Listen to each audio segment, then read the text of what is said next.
यहाँहरू सबैलाई होलीको शुभकामना। आज हामी होली मनाउन गइरहेका छौँ र होलीमा हामी सबैजनाले रङको प्रयोग गर्छौँ। रङको प्रयोग गर्दाखेरि केही सावधानीहरू अपनाउनु पर्ने छ भने केही सुरक्षाका उपायहरू अपनाउनु उपयुक्त हुन सक्छ। बिहान घाममा होली खेल्न सुरु गर्नुभन्दा पहिला आफ्नो छालामा मोइस्चराइजर अथवा सनस्क्रिन लगाउने गरौँ। कपालमा पनि तेल लगाउँदाखेरि पछि त्यो रङ हटाउनको लागि सजिलो हुन्छ।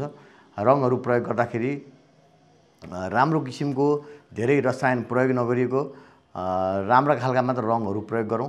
यसमा कहिले कहिले बालुवा मिसाउने अथवा विविध प्रकारका अन्य कुराहरू गोबर सोबर माटो अथवा मोबिल अन्डा यस्ता खालका विभिन्न रसायनहरू प्रयोग गर्ने चलन पनि छ कता कता।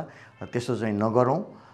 दिनभरि होली खेल्दाखेरि पर्याप्त रूपमा पानीको सेवन गरौँ, हाइड्रेटेड रहौँ, मादक पदार्थको अत्याधिक सेवन नगरौँ, मादक पदार्थ सेवन गरेर सवारी साधन नचलाऊँ र होली खेलिसकेपछि रङ पखाल्दाखेरि आफूले सधैँ प्रयोग गरिरहेको खालको मात्र साबुन अथवा स्याम्पूहरू प्रयोग गरौँ।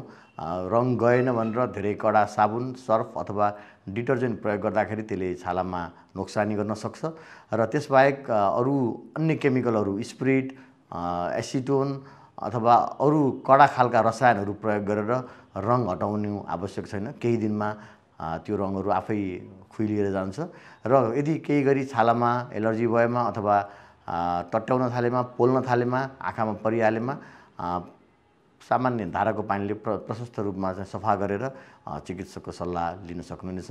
पुनः एकपटक सुरक्षित भएर होली खेलौँ, सबैसँग भाइचारा साटौँ। यहाँहरूको जीवन रङ्गीन होस्, सुखमय होस्। हस्, धन्यवाद।